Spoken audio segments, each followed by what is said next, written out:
Chinese immigrants started to come to the U.S. really in the 1850s after the discovery of gold in California. Many more immigrants started coming over to the U.S. in the 1850s and the 1860s.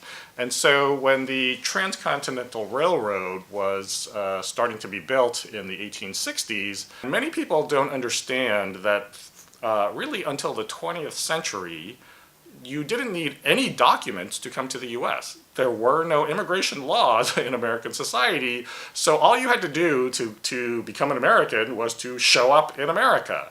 After that, it wasn't really until the first decades of the 20th century that immigration laws in the U.S. began to restrict the entry of other groups, other Asian groups especially, but also quotas began to be placed on immigrants from Europe and other parts of the world. So really, the immigration laws in the U.S. began with this effort to keep out Chinese immigrants. That was a little booklet that was produced by a Chinese man named Wong Sam, who was working for Wells Fargo, which is the messenger and banking company. And he decided to create a little booklet of Chinese to English translations. And so it's very interesting when you look at this booklet, which was published in, I think, around like the 1880s or 1890s.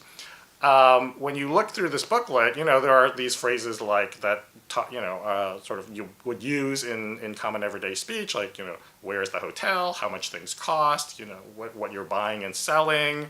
But then when you read a little further into the booklet, you start to see, right, that there are all these sentences about that say things like, he was murdered, he was strangled, he was robbed, I have to report this to the police, how was he killed, he stole from me, that man is a thief.